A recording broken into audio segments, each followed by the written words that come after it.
चलिए बच्चों, शुरू करते हैं हम बायोलॉजी का पहला चैप्टर जैव प्रक्रम। आपको पता है जैव प्रक्रम जो है, हम लोग इस जैव प्रक्रम में 4 चैप्टर आते हैं। भारतीय वन में देखे या फिर एनसीईआरटी को ही खंड व खंड बांट के देखे तो उसमें 4 चैप्टर निकल के आता है। जैव प्रक्रम, पोषण, शोषण, उत्सर्जन और परिवहन, ये 4 चैप्टर आता है। तो उसमें से हम क्या कर रहे हैं, सबको मिला हुआ ही है ना, ये चारों चैप्टर। तो हम इस चारों को जो है यानी पूरे जैव प्रक्रम के भाग को 3 हिस्सा में मिला के पढ़ेंगे, यानी कि इसका 3 पार्ट आएगा और 3 पार्ट में पूरा जैव प्रक्रम कवर हो जाएगा।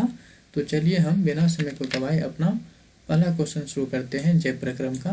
तो जैव प्रक्रम का मेरा पहला क्वेश्चन है कि प्रकाश संश्लेषण एक है। तो प्रकाश संश्लेषण एक क्या है? तो प्रकाश संश्लेषण जो है ये हमारा एक फोटोकेमिकल प्रक्रिया है। क्यों फोटोकेमिकल प्रक्रिया का मतलब क्या हो गया? फोटो का मतलब प्रकाश होता है, यानी जब प्रकाश आता है पत्तियों पे तो पत्तियों पे क्या होता है कि केमिकल रिएक्शन होता है, इसीलिए इस प्रक्रिया को हम फोटोकेमिकल प्रक्रिया कहते हैं।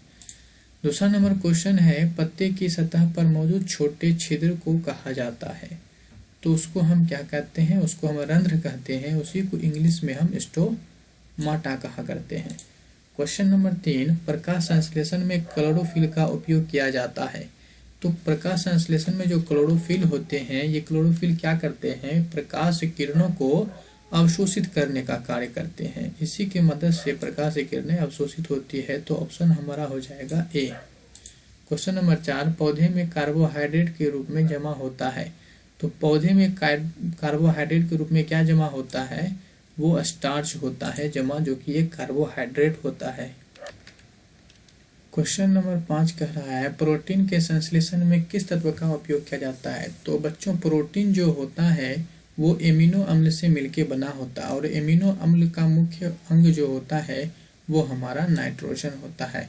यूँ तो एमिनो अम्ल नाइट्रोजन और हाइड्रोजन का बना होता है, लेकिन उसमें जो सबसे बड़ी इंपॉर्टेंट रोल होता है वो नाइट्रोजन का होता है। क्वेश्चन नंबर 6, पाचन के बाद कौन प्रोटीन में परिवर्तित हो जाता है? तो कौन हो जाता है? देखिए, प्रोटीन में कौन परिवर्तित हो जाता था? आपको बताएं कि प्रोटीन जो होता है वो एमिनो अम्ल से मिलकर बना होता है, तो एमिनो अम्ल ही जो होगा वो प्रोटीन में परिवर्तित हो जाएगा। 7 नंबर, मानव शरीर में श्वसन वर्णक है। मानव शरीर में जो श्वसन वर्णक है वो कौन है? ठीक है, वो है आपका हीमोग्लोबिन। ठीक है, तो ऑप्शन डी। छिद्रों का खोलना और बंद करना एक कार्य है। छिद्रों को खोलना और बंद करने का जो कार्य होता है वो हमारे रक्षक कोश का होता है, ना कि स्टोमाटा का। ये रक्षक कोश का होता है। पीत रस निम्न में से किसके द्वारा स्रावित होता है? तो बच्चों, पीत रस जो होता है वो यकृत यानी लीवर के द्वारा स्रावित होता है और पित्ताशय में जाके जमा होता है। लेकिन खास बात क्या है कि हमारे पास इसमें से जो आंसर होनी चाहिए वो कोई ऑप्शन नहीं है। ध्यान रखिए, इसमें से कोई कितने बच्चे अग्नाशय मार देंगे, तो ये अग्नाशय इसका आंसर नहीं होगा। अग्नाशय से पित्तरस का स्रावित नहीं होता है।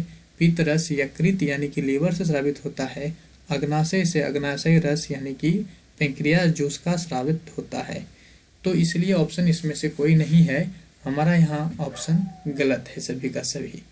तो क्वेश्चन नंबर 10, हाइड्रोक्लोरिक अम्ल किस एंजाइम की क्रिया को सुगम बनाता है? तो हाइड्रोक्लोरिक अम्ल जो है ये पेप्सिन को सुगम बनाता है। प्रकाश संश्लेषण के उत्पादन के स्रोत में भंडारण अंगों तक किसके द्वारा पहुंचाया जाता है? तो जो भी हमारा उत्पाद होता है पौधे में, जो भी भोजन बनता है वो फ्लोएम ऊतक द्वारा पहुंचाया जाता है। क्वेश्चन नंबर 12, निम्नलिखित में से कौन विटामिन ए में समृद्ध होता है? तो ऑप्शन के अनुसार ए, गाजर में सबसे अधिक विटामिन ए पाए जाते हैं। एक वयस्क मानव शरीर में रक्त की कुल मात्रा लगभग कितनी होती है? ये 5 से 6 लीटर होती है। तो ऑप्शन सी। अपने स्वयं के भोजन को संशोधित करने में सक्षम जीव को क्या कहते हैं? तो जो अपना भोजन स्वयं बना ले उसको हम स्वयंपोषी कहते हैं, और जो अपना भोजन स्वयं नहीं बनाए उसे विषमपोषी जीव कहते हैं, और जो दूसरों के ऊपर निर्भर रहे उसे हम परजीवी कहते हैं। निम्नलिखित में से कौन एंजाइम लार में मौजूद होता है? तो लार में कौन सा मौजूद होता है, वो टाइलिन होता है। और ये टाइलिन कहाँ होता है, हमारे लार यानी कि मुंह में, और मुंह से ही भोजन का पाचन क्रिया शुरुआत होता है और वहीं पर ये एंजाइम सबसे पहले पाचन में अपना भूमिका निभाते हैं। क्वेश्चन नंबर 16, रक्त एक प्रकार का संयोजी ऊतक है जिसमें पाया जाता है। तो रक्त में क्या पाया जाता है, सही बात है, रक्त एक प्रकार का तरल संयोजी ऊतक है और रक्त में आरबीसी, डब्ल्यूबीसी और प्लेटलेट्स ये सभी पाए जाते हैं। तो ऑप्शन हमारा डी हो जाएगा। पित्त रस स्रावित होता है, फिर से वही क्वेश्चन लेकिन ऑप्शन चेंज है। तो पित्त रस किससे स्रावित होता है, तो ऑप्शन डी लीवर से स्रावित होता है। इसी को हम हिंदी में यकृत भी कहते हैं।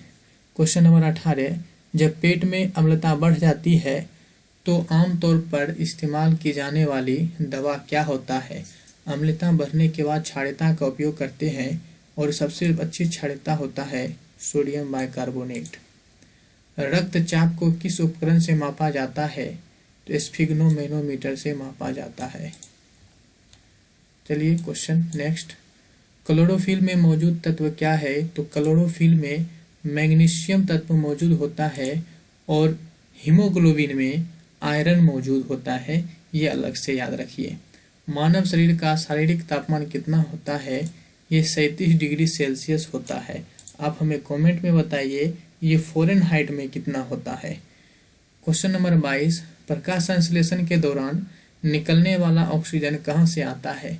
तो प्रकाश संश्लेषण के दौरान जो ऑक्सीजन निकलता है वो पानी यानी जल से निकलता है, ध्यान रखिए। कौन सा अंग उत्सर्जन से संबंधित नहीं है, फेफड़ा ये भी संबंधित है उत्सर्जन से। अग्नाशय, त्वचा या वृक्क, है ना, क्या कौन नहीं है, तो ये अग्नाशय नहीं है। ठीक है, ऑप्शन के अनुसार क्या हो जाएगा, अग्नाशय नहीं है।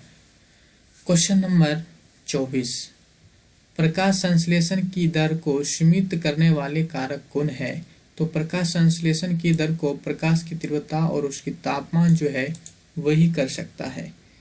एंजाइम की भूमिका हमारे शरीर में किस रूप में होता है, तो एंजाइम की भूमिका हमारे शरीर में जो होता है वो जैव उत्प्रेरक के रूप में होता है। क्वेश्चन नंबर 26, अमाशय के जठर रस में पाए जाते हैं। तो अमाशय के जो जठर रस में होते हैं वो हमारे हाइड्रोक्लोरिक अम्ल पाए जाते हैं। लैक्टिक अम्ल की वजह से जो होता है मांसपेशियों में दर्द होता है, ये आप याद रखिए। हरे पौधे रात में किस गैस का उत्सर्जन करता है, तो हरे पौधे रात में जो होते हैं वो कार्बन डाइऑक्साइड का उत्सर्जन करते हैं, क्योंकि रात में प्रकाश संश्लेषण की प्रक्रिया नहीं होती है। क्षुद्रांत का कार्य क्या है, क्षुद्रांत जिसको हम छोटी आंत कहते हैं, इसका कार्य क्या है, केवल वसा का पाचन, केवल प्रोटीन का पाचन, केवल कार्बोहाइड्रेट का पाचन, या फिर वसा, प्रोटीन, कार्बोहाइड्रेट का पाचन। तो ऑप्शन डी हो जाएगा, क्षुद्रांत यानी छोटी आंत में ही भोजन का संपूर्ण पाचन होता है, इसलिए यहाँ पे इन सभी चीज़ों का पाचन होगा, ना कि किसी एक चीज़ का। 29, रुधिर या रक्त क्या है, तो ये एक हमारा तरल संयोजी ऊतक है, यानी ऑप्शन डी।